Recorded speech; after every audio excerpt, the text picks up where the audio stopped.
Buenos días para todos. Vamos a hablar acerca de las principales críticas del constructivismo moderado, pero primero hay que tener en cuenta que el constructivismo surge a finales de los 80 en el marco del debate del neoliberalismo y del neorrealismo.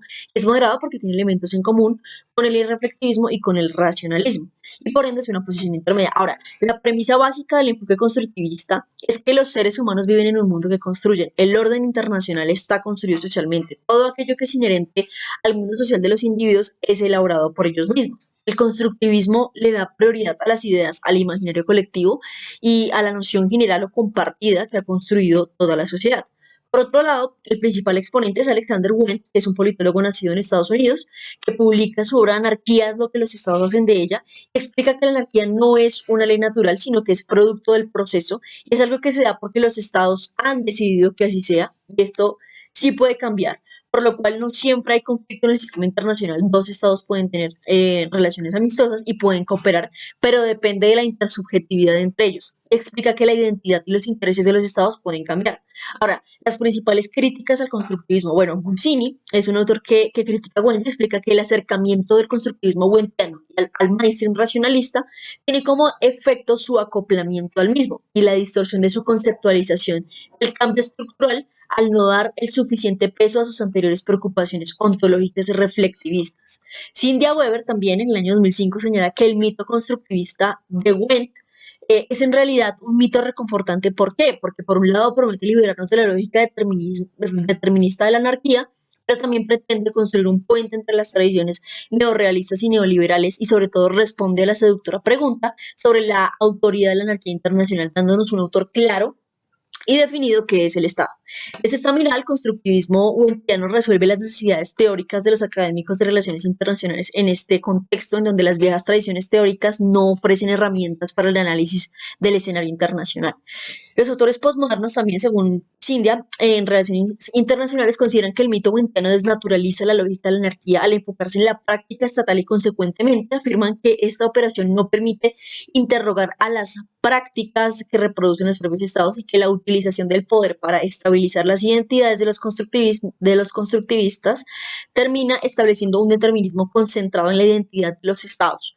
Brenda Wendt es un autor criticado por haber adoptado un enfoque sobre la identidad fundamentalmente estatocéntrica. Por otro lado, Maysam Beravesh es un autor que critica también y dice que los críticos acusaron que el constructivismo había proporcionado poco conocimiento sustantivo o incluso hipótesis sobre el comportamiento de los estados o sistemas estatales.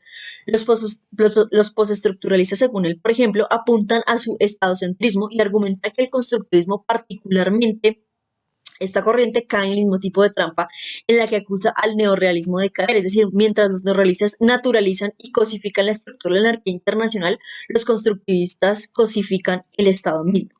Por otro lado, Kratos Shewil critica a Wendt, planteando que al compartir el supuesto positivista de la posibilidad de la separación entre el objeto y el sujeto de conocimiento, su enfoque no debería ser considerado constructivista. También Maja Zeus, en el 2009, hace una crítica a la constitución de la identidad, sobre todo a la existencia de múltiples representaciones de diferentes identidades que se discuten a nivel interno. Y una de las grandes deficiencias de la teoría de Wendt radica precisamente en la explicación en cómo se constituyen las identidades, porque ve a los estados como una entidad unificada. Y aunque menciona que la historia es importante, bueno, no explica y no tiene en cuenta las historias múltiples o la multiplicidad de esas historias que son también importantes, y el tratar al Estado como algo unitario no se preocuparía de debates internos. También Alexander Wendt se centra en el comportamiento de los actores sin abordar el contexto lingüístico o la importancia y el papel del discurso. Maja Zeus adicionalmente plantea que la concentración en la cosificación de la identidad, en donde necesita ubicar la identidad como concepto central, amenaza con socavar la posibilidad de su constructivismo. La conceptualización de la identidad wendtiana no admite, por lo tanto, cuestionamientos de esa identidad, sino que se presenta como una identidad unificada y sin diferencias. De manera que, bueno, varios autores como Maja, Hope, Coward critican a Wendt por la formación de la identidad, ya que no hay una explicación de cómo se forma, cuándo hay identidades compartidas o por qué, pese a existir identidades compartidas, la cooperación puede fracasar. Y otros aspectos, como por ejemplo la ausencia de una crítica a la cooperación, a la concepción realista de la incertidumbre, que por supuesto corta el núcleo del potencial de cooperación y el dilema de seguridad. eso según Copland en el 2006. También es criticado por los mismos constructivistas por reconocer los puntos principales del materialismo y el individualismo, así como los métodos científicos de la investigación social, debido a que Wendt intenta construir un puente entre el racionalismo y el reflectivismo. Su teoría adhiere a la ontología reflectivista y su epistemología al racionalismo. Esto significa que va a ser criticada por ambos lados. Robert Cohn también hace una crítica en su artículo Las ideas tan solo hacen parte de una explicación, donde muestra que los supuestos de Wendt, que los supuestos que Wendt comparte con el neorrealismo y el neoliberalismo, identificando a Wendt como un académico racionalista que ha leído a Foucault. Entonces Robert Cohn critica a Wendt por una orientación incorrecta del neoliberalismo, es decir, incorporó el neoliberalismo al materialismo y no comparte el interés por desentrañar la ontología de las relaciones, de la teoría de las relaciones internacionales. Y para finalizar, la autocrítica que hace Wendt, donde explica varias críticas que le hacen y sobre todo manifiesta su posición al respecto, explicando por qué en algunos casos ahora está de acuerdo con ellos y pues en otros casos no. Pero intenta mostrar también cómo esos autores críticos están igualmente atrapados en unos supuestos clásicos. Muchas gracias. El poscolonialismo es un conjunto de reflexiones teóricas que van en contra de aquel dominio de poder por parte de los autores norteamericanos y europeos y su hegemonía en las relaciones internacionales. Sus postulados van encaminados a la descolonización del conocimiento y como estas tienen una colonización epistémica y ontológica por parte de autores occidentales. Esta teoría surge en las academias norteamericanas y europeas en la década de 1980 como parte de una ola más grande de campos nuevos y politizados de investigación humanística como lo es el feminismo y la teoría crítica de la raza. Fueron incentivados por autores indios, argelinos y palestinos, es decir, que provenían de lugares que habían sido colonias de los imperios europeos. Ahora vamos a hablar de tres momentos diferentes. El primero de ellos se da en Gran Bretaña cuando se crea la producción de instituciones que generan conocimiento.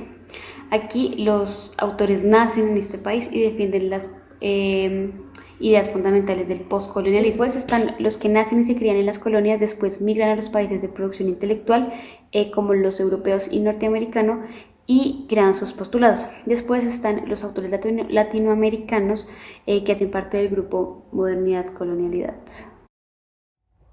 El primer autor que vamos a tratar a continuación es Edward Said. Edward Said es un palestino que fue precursor de la teoría postcolonial. Su principal contribución fue Orientalismo, que fue publicada en el año 1978 y muestra una visión antihegemónica de la realidad internacional. Además, expresa una continuidad postcolonial que establece patrones de dominio a la espera postcolonial. Uno de los principales temas que trata Said en esta obra es la distorsión que las relaciones de poder entre Oriente y Occidente traen a la investigación y cómo los estudiosos de las naciones más favorecidas tratan instintivamente la historia y el presente de los pueblos menos favorecidos como inferiores y como en una etapa inferior de desarrollo. En palabras de Said, el orientalismo fue en última instancia una visión política de la realidad cuya estructura promovió lo familiar, Europa, Occidente y nosotros, y lo extraño, Oriente, Oriente, ellos. Este tema transformó el trabajo de Said de lo académico y de lo teórico a lo político. Las ideas de Said fueron muy bien recibidas después de la publicación de Orientalismo, ya que lo consideraron como válido en campos mucho más allá de los que Said estaba interesado. Le dio la bienvenida a estudios de las mujeres, estudios subalternos y a cualquier campo en el que los protagonistas sintieran que ellos y sus sujetos estaban al extremo equivocado del poder, los que se llamaban los otros. Por el lado de África encontramos a Leopold Sédar Senghor. Es uno de los intelectuales más importantes del siglo XX y fue presidente de Senegal del año 1960 a 1980. Uno de sus aportes más importantes fue el concepto de cultura. Él dice que la cultura no es algo accidental en la vida del hombre, sino que más bien es una dimensión esencial que lo encarna en el ser humano. Además, dice que lo cualifica tanto personal como socialmente. Para él, la cultura es una realidad dinámica, un proceso sin fin y cambiante, y es una actividad sin terminar donde el hombre expresa su libertad. Aparece la liberación cultural, la acción cultural, la renovación cultural, la política cultural y el diálogo entre las culturas. Además, dice que es una relación dialéctica entre el individuo y la comunidad en la que se integra. Hace referencia a la revolución y de este diálogo entre culturas como un intercambio controlado, un intercambio justo, un respeto mutuo y un aprecio. Dice que la cultura es concebida como el respeto de todas las culturas. Para él, África se tiene que renovar volviendo a sus propias raíces. Para él, la cultura tradicional africana sigue viva y continúa ejerciendo influencia. La vida, la tecnología del pensamiento moderno solo han alterado superficialmente la cultura africana. Él dice que la esencia continúa. Esta posición presupone asimismo que la influencia de la cultura tradicional es beneficiosa.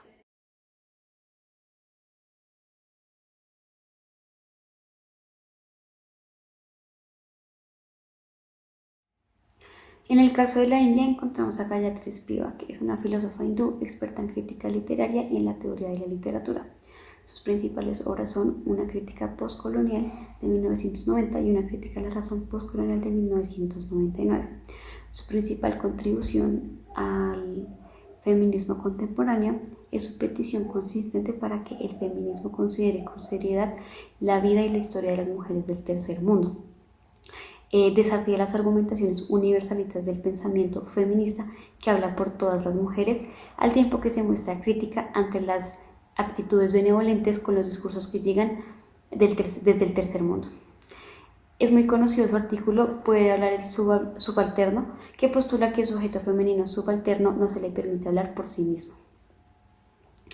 Es ante todo conocida por su uso abierto político de teorías críticas y contemporáneas para desafiar el legado del colonialismo en cuanto a la forma que leemos y pensamos su literatura y su cultura. La labor de Spivak despliega una atención preeminente por los grupos subalternos, especialmente por las mujeres del tercer mundo. Además, quiere darle voz a los subalternos que no pueden hablar.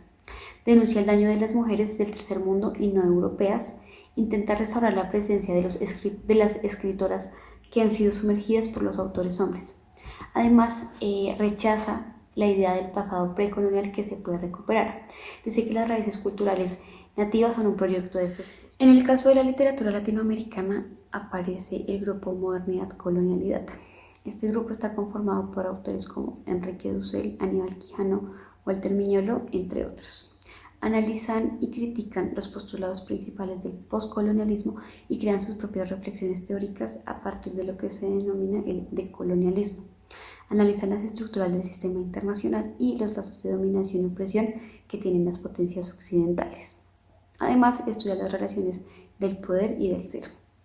Se dirige a crear una política que cuestiona cuál es la vigencia del Estado y de las instituciones internacionales sobre la representación que tienen sobre los grupos sociales. El subalterno se encuentra y habla precisamente desde donde no es. Es el migrante, el indio, el desclasado, el miembro de una minoría, el excluido que se presenta en ese desdoblamiento, hablando, escuchando y moviéndose y satisfaciendo siempre el consumo dominante. China a lo largo de los años ha alcanzado un estatus en la incidencia internacional, el cual cuenta con una capacidad de agencia. La visión de China y sus interpretaciones del mundo no siempre ha sido el mismo, y este se ha ido adaptando al contexto. Quien no es un autor postcolonial igualmente genera unos puntos de partida o dice que hay posibles vías de desarrollo de las teorías chinas. Todas ellas convergen en una estrecha relación con la tradición cultural y filosófica de China, así como la búsqueda de respuestas en torno a la relación de China contemporánea con la sociedad internacional. En consecuencia, tratan de encajar esas ideas autóctonas dentro de la disciplina teórica. Actualmente, China representa una rivalidad para las potencias occidentales por su competencia a nivel internacional, económico, político, y lo consideran como un actor potencial. La primera crítica que encontramos proviene de la ontología y la metodología. Con esto nos referimos al modo de ver el mundo y los medios por los cuales llegamos a saber algo sobre él. Concretamente, la primera crítica va dirigida a la forma de producir conocimiento, ya que están fuertemente permeadas por una influencia euroamericana. Esto quiere decir que la colonialidad hace referencia a los patrones de poder arraigados en la racionalidad del conocimiento eurocéntrico, pero también nos indica que existe una inferiorización identitaria de los colonizados, la cual permeó la vida cotidiana. Es decir, que esta categoría centra su análisis en las estructuras de pensamiento que rigen la vida de los colonizados, las cuales se presentan en tres formas de intervención: la colonialidad del ser, la colonialidad del poder y la colonialidad del saber. Este punto de vista también fue criticado por Fernando Galindo en su texto Enfoques del poscolonialismo en las relaciones internacionales. En su texto, Galindo cita al autor Paul Tillambe, el cual es un historiador africano, el cual argumenta que si bien la mayoría de representantes de este enfoque provienen de países del tercer mundo, han desarrollado sus formaciones en países de primer mundo. Para Tillambe esto genera que tengan una representación diaspórica debido a que están influenciados por su formación occidental.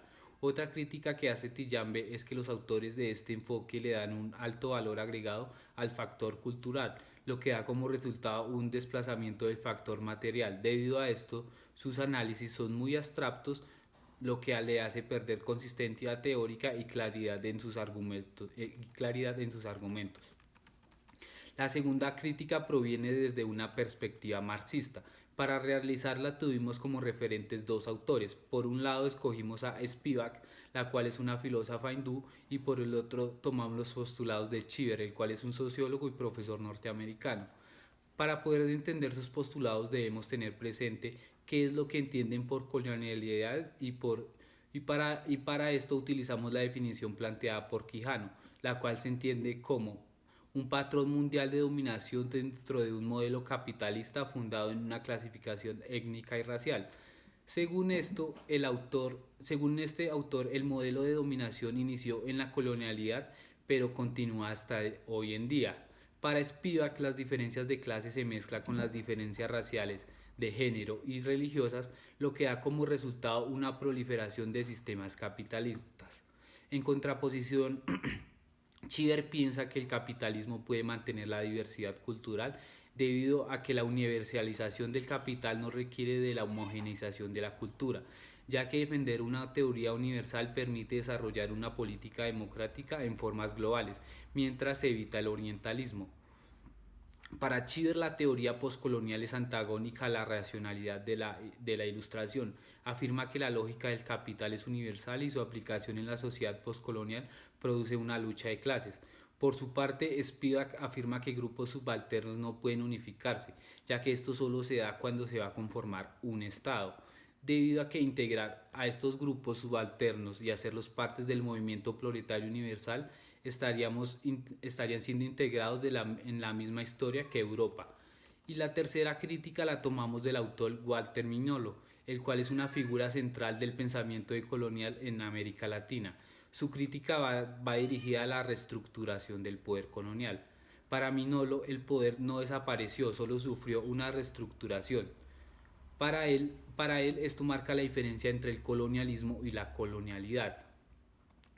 Para él, el colonialismo hace referencia a la ubicación geográfica e histórica, mientras que la colonialidad es la base y el sustento del poder colonial.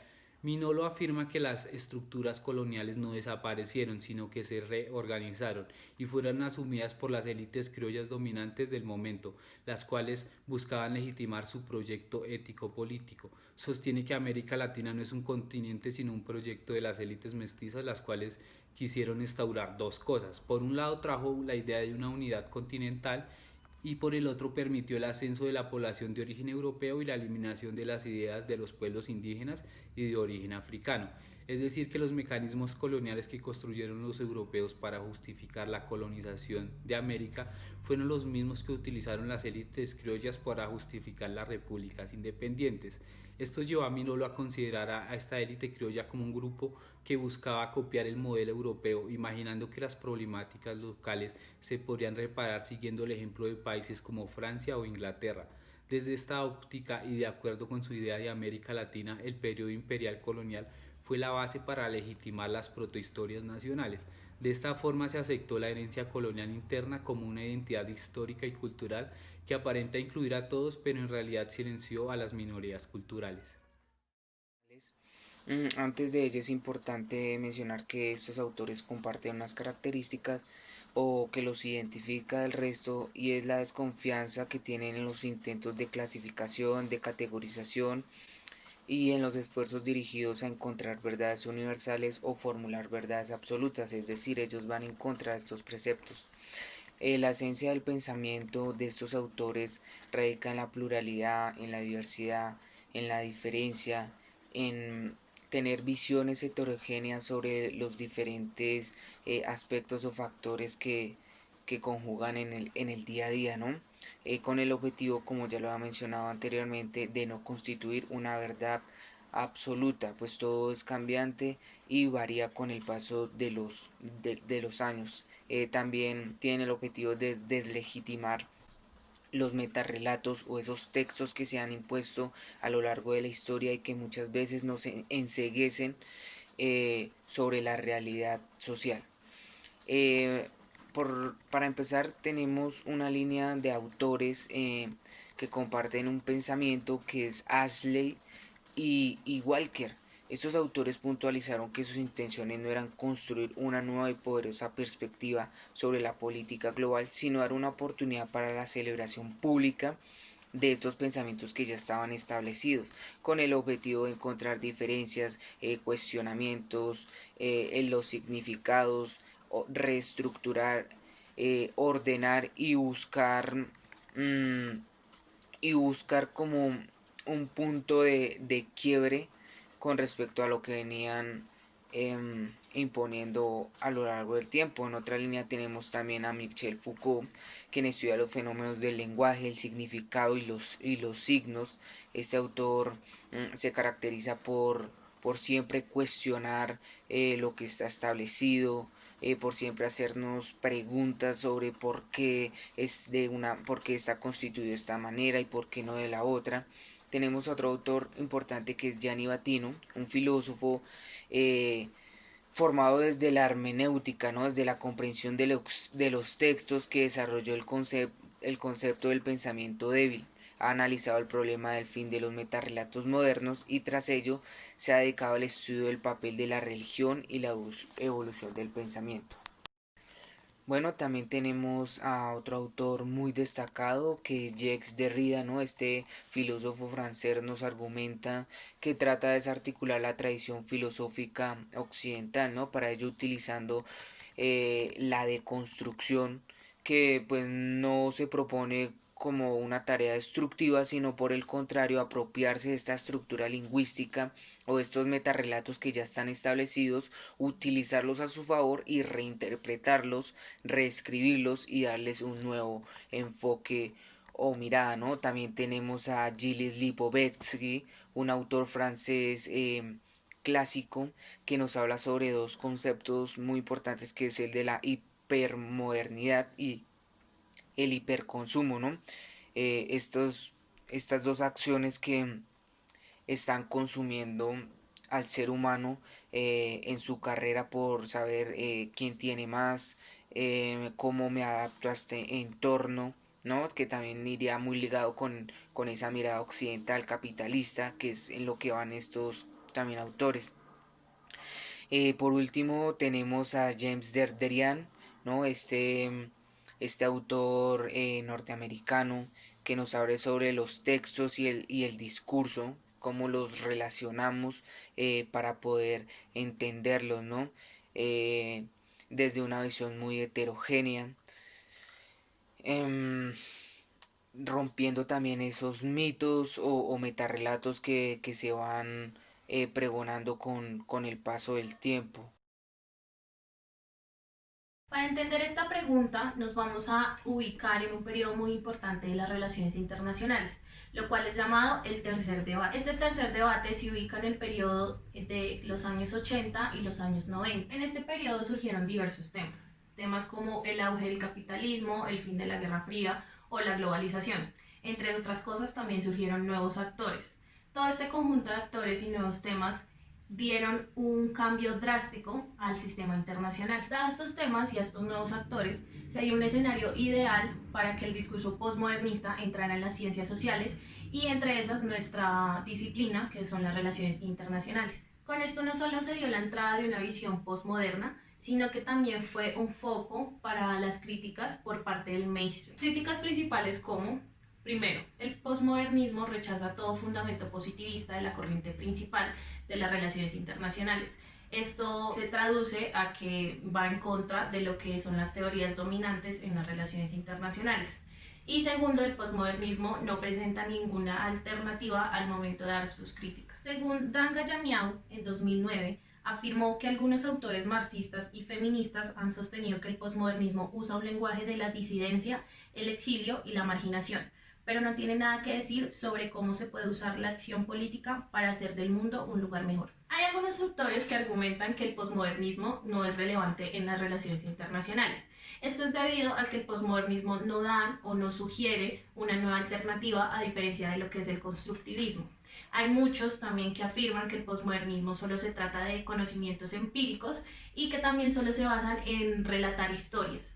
Así que en esta parte se critica el posmodernismo y se dice que este solo ha sido una crítica de lo que es el mainstream. Por otro lado, algunos autores han descrito al posmodernismo desde una visión profundamente conservadora. Esto es debido a que el posmodernismo no tiene un plan, una acción de alternativa a lo que es la disciplina y tampoco tiene una acción de emancipación. Por ende, el posmodernismo simplemente es visto como una crítica a lo que es el mainstream. La segunda crítica se basa en el rechazo absoluto de la objetividad y la excesiva relatividad que tiene el posmodernismo. Según Melbourne Spiro, afirma que el rechazo posmodernista del método científico no es convincente en absoluto. Spiro no está de acuerdo con el argumento posmodernista de que las disciplinas relacionadas con la humanidad no puedan calificarse de científicas. La subjetividad juega como un obstáculo para desenterrar la verdad. Spiro también dijo que las ciencias sociales demandan diferentes tipos de técnicas que las ciencias naturales, pero eso no significa que no sea necesario un método científico objetivo. El total rechazo a la objetividad del posmodernismo logra que no aporten ningún conocimiento a la disciplina de las relaciones internacionales y que no lleven a ningún lado. Según Noam Chomsky, ha argumentado que el posmodernismo no tiene sentido porque no agrega nada al conocimiento analítico o empírico. Pregunta por qué los intelectuales posmodernistas no responden como las personas en otros campos cuando se les pregunta. Cosas como cuáles son los principios de su teoría, en qué evidencia se basa, qué explica que no era ya obvio. Estas solicitudes justas que cualquiera puede hacer, si no se pueden cumplir, sugiero recurrir al consejo de Hume, en circunstancias similares a las llamas. La premisa principal del posmodernismo es: toda verdad lo es dentro de su discurso, fuera de este no lo es. Esto, como otros autores afirman, es el acto de relativizar todo, y esto es lo que hace el posmodernismo. Por otro lado, muchos teóricos de la disciplina de relaciones internacionales cuestionan y no toman con relevancia el posmodernismo, ya que este se basa, como dijimos anteriormente, en rechazar la metodología dominante de la disciplina. Como última crítica está que el posmodernismo es mejor leerlo como una frustración política y una movilidad social. Según Alex Kanilokos, el posmodernismo refleja la generación revolucionaria decepcionada de 1968, particularmente las de mayo de 1968 en Francia, y la incorporación de muchos de sus miembros a la nueva clase media, profesional y gerencial. Así que el posmodernismo es mejor leerlo como un síntoma de frustración política y movilidad social que como un fenómeno intelectual o cultural significativo por derecho propio. Según Fredrik Jameson, afirma que el posmodernismo no quiere estar vinculado al gran discurso de la capitalización y la globalización como la lógica cultural del capitalismo tardío. El posmodernismo no está ligado a este gran discurso y la filosofía posmoderna se convierte en co-conspirador en una sociedad donde prevalecen las relaciones de dominación y explotación. Así que el posmodernismo es la lógica cultural del capitalismo tardío, de la misma manera que las teorías sociales modernistas son producto de la modernidad. El posmodernismo es un producto del capitalismo avanzado. Con la entrada del capitalismo al sistema internacional, se dieron nuevos objetos, nuevos estilos de vida y nuevas perspectivas al momento de analizar el sistema internacional. Esto invitó a las personas a que no solamente se preocuparan al momento de pensar cómo se está produciendo nuestros bienes y nuestros servicios, sino a solo preocuparse por cómo jugar y cómo sacarle provecho a estos bienes que se están dando. Esta visión se basa en lo que es el posmodernismo. En sí, el posmodernismo en el sistema internacional solo se basa en las interpretaciones y en el momento de cómo jugar con lo que tenemos, en vez de preocuparse por problemas que sí son grandes en el sistema internacional, como la pobreza o las violaciones a los derechos humanos. Esto es algo similar a lo que conocemos como clase capitalista transnacional. lo cual consiste en que nos identifiquemos como consumidores y dejemos de lado los problemas de la lógica dual de la explotación que se esconden detrás de los procesos productivos del capitalismo tardío. Muchos intelectuales de diferentes disciplinas comparten la opinión de que el posmodernismo carece de coherencia y que es hostil a la noción de absolutos como la verdad.